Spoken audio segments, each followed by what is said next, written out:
नमस्कार, अस्सलाम वालेकुम, सत श्री अकाल, जय झूलेलाल। मैं हूं जी प्रेम मटलानी और आप देख रहे हैं हालात हाजरा का प्रोग्राम। हकीकत ये है। इब्तदा में आपसे दरख्वास्त है, चैनल जरूर सब्सक्राइब करें। नाजरीन, ये तो आपको इल्म है ही कि आजकल पूरी दुनिया में एनवायरनमेंट प्रोटेक्शन का जो अवेयरनेस है, जागरूकता है, बेदारी है, वो बहुत हो चली है। और इस सिलसिले में हर मुल्क अपनी सही थोड़ी बहुत कोशिश कर रहा है और इसीलिए वो जो फॉसिल फ्यूल्स हैं उनका इस्तेमाल जितना हो सके कम कर रहे हैं। अब इस सिलसिले में जैसे इलेक्ट्रिक की गाड़ियां मुतारफ़ कराई जा रही हैं, ताकि क्योंकि पेट्रोल या डीजल से कार्बन मोनोऑक्साइड, कार्बन डाइऑक्साइड निकलती है, तो कार्बन का जो तनासुब है वो एनवायरनमेंट में बढ़ जाता है। इसके लिए भी बिजली की गाड़ियाँ या हाइड्रोजन फ्यूल की गाड़ियाँ या हाइब्रिड इस तरह की नई गाड़ियाँ मुतारफ़ कराई जा रही हैं, ताकि एनवायरनमेंट जितना हो सके पोल्यूटेड न हो, प्रदूषित न हो, माहौलियाती आलूदगी कम हो।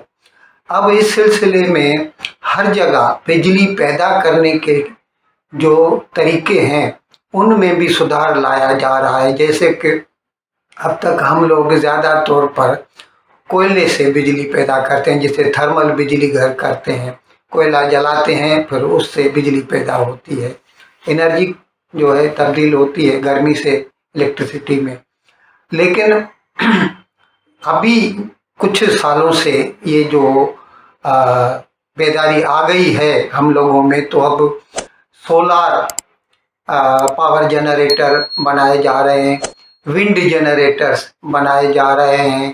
और खैर एटमी बिजली घर भी किसी लिहाज से यही काम करते हैं। तो इनके मतलब इनकी जो बिजली पैदा होती है, बिजली कोई भी पैदा होती है तो उसको जिस वक़्त पैदा होता है साइमल्टेनियसली उसको खर्च भी करना है। यानी उसको वहाँ से बिजली घर से लेके जो कंज्यूमर है वहाँ तक पहुँचना चाहिए, नहीं तो वेस्ट चली जाएगी। या तो फिर उसके लिए हमारे पास ऐसी बैटरीज होनी चाहिए इतनी बड़ी कैपेसिटी की कि जितनी बिजली पैदा होती है वो उनमें स्टोर की जा सके, क्योंकि स्टोर तो बिजली सिर्फ बैटरी में ही की जा सकती है, बाकी तो नहीं, तो फिर वो रास्ते में चलते चलते ख़त्म हो जाएगी। अब भारत और मुत्तहदा अरब अमारात ये दोनों ममालिक जो है ना, ये भी अभी सोलार पावर जनरेटर्स में इजाफा लाते जा रहे हैं। और दोनों ममालिक की जो सोलार एनर्जी से जो इलेक्ट्रिसिटी पैदा होती है, तो एक तो दोनों के बीच में कुछ वक्त का फ़र्क है, तो इस लिहाज से जैसे जब यहाँ पर शाम ढल जाती है, सूरज ढल जाता है, तो वहाँ पर अभी तक धूप रहती है, तो वहाँ पर उस वक़्त भी बिजली पैदा हो सकती है। तो ये बिजली जो है एक दूसरे के काम में लाई जा सकती है। अब अगर हिंदुस्तान में ज़्यादा पैदा हो तो हम यूएई को या मुत्तहदा अरब अमारात को दे सकते हैं, और अगर मुत्तहदा अरब अमारात को ज़्यादा पैदा हो, जैसे कि यहाँ पर सूरज ढल जाता है तो पैदा होना बंद हो जाती है, तो उस वक़्त वहाँ पर जो पैदा हो रही है उसको भारत भेजा जा सकता है। इसीलिए ये जो बिजली का जो ट्रांसपोर्टेशन है या ट्रांसमिशन है, इसके लिए दोनों ममालिक ने एक मुआहदा किया है, जिसके तहत अंडर सी केबल्स लगाई जाएंगी। यानी भारत से तारें निकलेंगी समंदर के अंदर अंदर जाके, वो पहले यहाँ से वो ओमान जाएंगी, मस्कत जाएंगी वो, और फिर मस्कत से वो दुबई तक जाएंगी। इस तरह से तीनों ममालिक अपने यहाँ जो उनकी सोलार एनर्जी से इलेक्ट्रिसिटी पैदा होती है, एक मुल्क से दूसरे मुल्क तक पहुँचाई जा सकती है जब भी जिसको ज़रूरत है। ये हकीकत में क्या है कि भारत में जो जनरेटर है सीधी वहाँ से नहीं आएगी, जो भी जनरेटर हैं सोलार के, उन सब की जो बिजली है उनका एक ग्रिड बनाया जाएगा।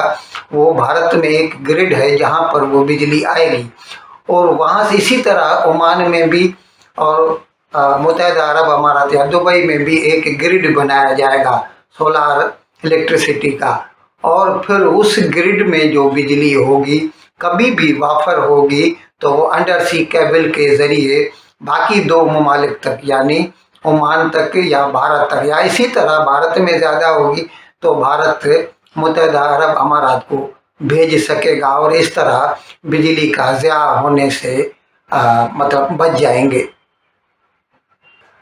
नाजरीन, हमने आपको पहले भी बताया है कि भारत ने जो है मुत्तहिदा अरब अमारात से एक एग्रीमेंट किया है, कम्प्रीहेंसिव इकोनॉमिक पार्टनरशिप एग्रीमेंट यानी सीपा।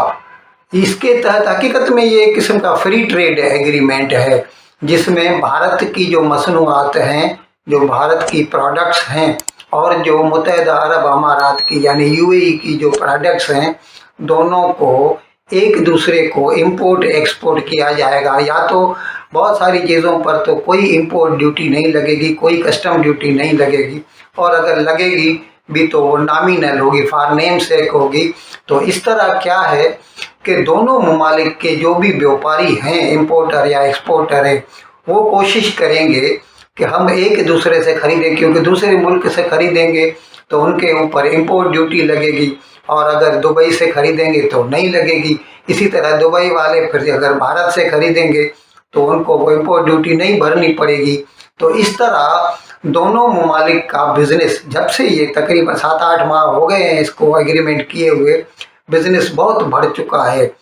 और अभी जो कहा जा रहा है कि वैसे भी हम हिंदुस्तानी जो हैं हम उससे तेल तो खरीद ही रहे हैं मुत्तहिदा अरब अमारात से, लेकिन तेल की जितनी इंपोर्ट है हम इस वक्त उसको एक साइड करके रखते हैं, क्योंकि उसकी बात नहीं है। अभी हम चाहते हैं कि जो नॉन ऑयल बिजनेस है हमारा मुत्तहिदा अरब अमारात के साथ, यानी जो अदर गुड्स एंड सर्विसेज है हम उनको देते हैं, वो हमको देते हैं।